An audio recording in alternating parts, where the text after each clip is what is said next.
When I was young, there was a fella went by the name of Jacques de Gautier.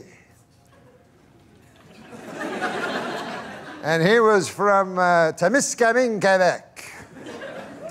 And Jacques de Gautier, he was a fella that really thought.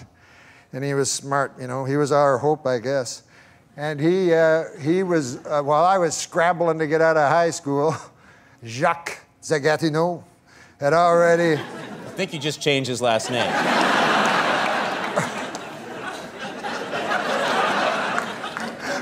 Well, you know, a man grows.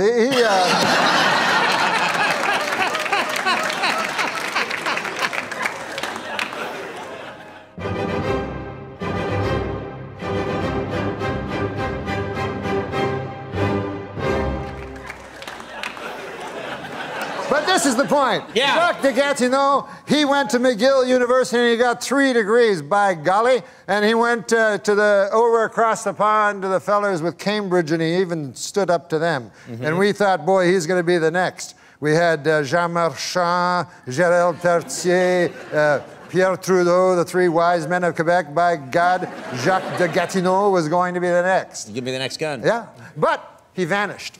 Norm Macdonald. And he seems sometimes like someone who has something. It's his cadence. It's the way he talks. I don't know if he's a hardworking comic, but God, he makes me laugh. Mm-hmm. And his cadence, something is just wrong about it. I started to do stand-up and travel from here to there and to here again. This happened across some of his time on Weekend Update. Mm-hmm. Yeah. When you watch it now, you realize Norm just didn't care if it got a laugh. No. I don't know. I don't really give a fuck, but it was... You really don't give a fuck? No, I don't give a fuck about it too much. Okay. But And he had a joke. I think Downey wrote the joke. It was during the O.J. trial, and there's a picture of Johnny Cochran holding up the knit cap with O.J. sitting next to him. And... In a brilliant move during closing arguments, Simpson attorney Johnny Cochran put on the knit cap prosecutors say O.J. wore the night he committed the murders. Although O.J. may have hurt his case when he suddenly blurted out, hey, easy with that. That's my lucky stabbing hat. Who else could do that? Right. And he doesn't, and if it got nothing, he would stare. Yeah. And tell you, your problem. It was theater of some kind, theater of the absurd. But the delivery, the persona, and the material, it's perfect. Powerful, yes. And one time I was in Niagara Falls, and gosh, I went over to the SeaWorld there. You know how they have the SeaWorld? You know, with the different fish. You know. I didn't know that, but okay, yes. Beluga. The SeaWorld, I've been there many a time. Okay, so I was checking out the beluga whales and stuff, and I look over, and who do you think I see? I hope it's that guy. No, it was just an attendant, but... You only get that perspective instantly. Just pretend you're a fucking old man and forget it instantly. What was your favorite joke? My favorite joke of Letterman? He said, now, this was when he was a stand-up comic, long before he ever did anything. I saw him on a Canadian talk show. And he said, I was following he said, I saw a garbage truck, and on the back of the garbage truck, there was a small sign that said, please do not follow too closely. Another of life's simple pleasures ruined by a meddling bureaucracy, ladies and gentlemen.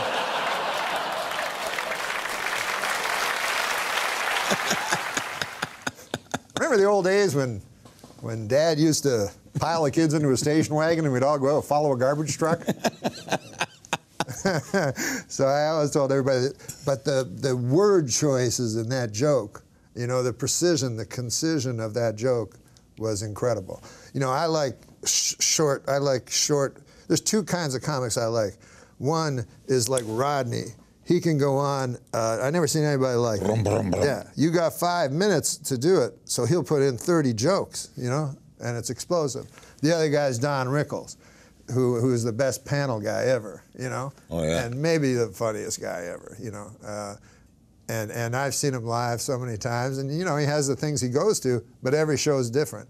And I learned that from him, that when I do a stand-up show, I always talk to the audience now, because they can see my specials, they can see my material on YouTube, they can see jokes anywhere, they can see your material. But if they see you live, they want interaction.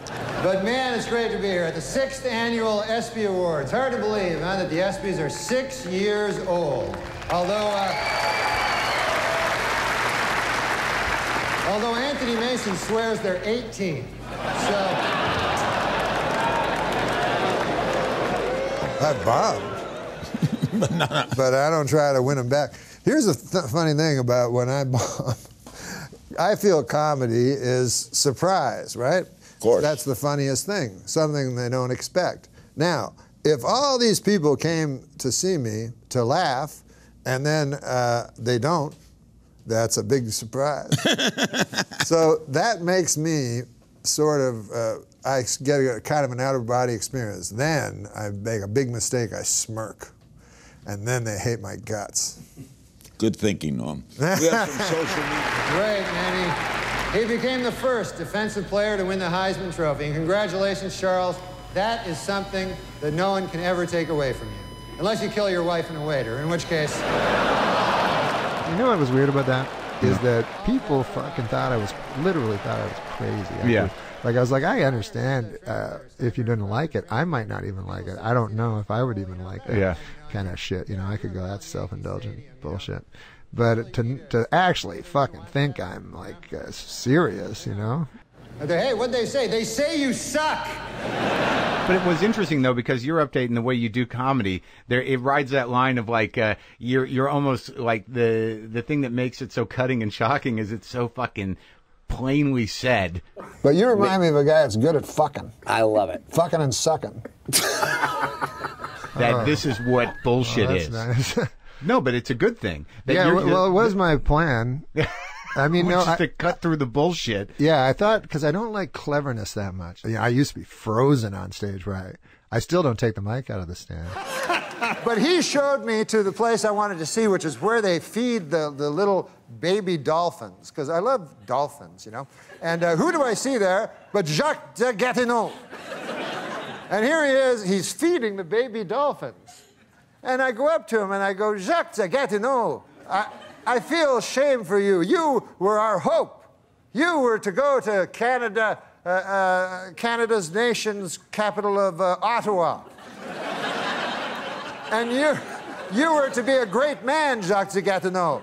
And we were all, we pinned all of Témiscamingue, Quebec, pinned our hopes on you. But I remember when I do, because when I first came to LA and I do auditions, and then I would have the best material of the 10 guys. Yeah. I would get the most laughs. Yeah. But I would never get hired. Yeah. And then I realized why. It's because they want the fuckers that can get laughs without material. I can't do that. That's what you need for a sitcom. Right. If you're have a sitcom going and a guy has some good jokes, well, you can hire him as the writer. Yeah. You want the big fucking guy. The charismatic guy. Yeah, with no material at all. That seems to have an emotional range. Exactly. Now that's a hell of a burden for a man to have a town's hope pinned on them, isn't it, Conan? It is a big burden. So he was feeding these baby dolphins, and I said, I'm ashamed of you, Jacques de Gatineau. You could have done so many great things. And he said, I think I'm serving a youthful porpoise. Now, I believe that...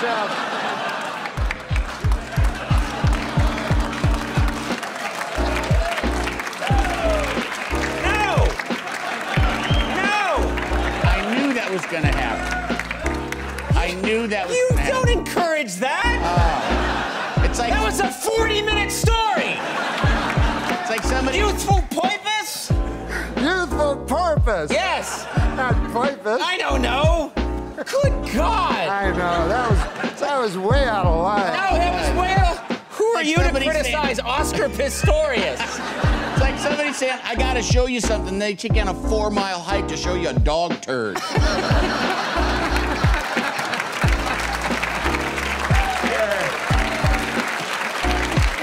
Look at it.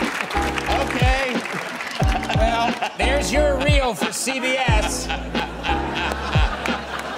We're getting Les Moon. I gotta have him. You want to see that every day, Les? This guy's got more Quebecois humor. I love you. I really do.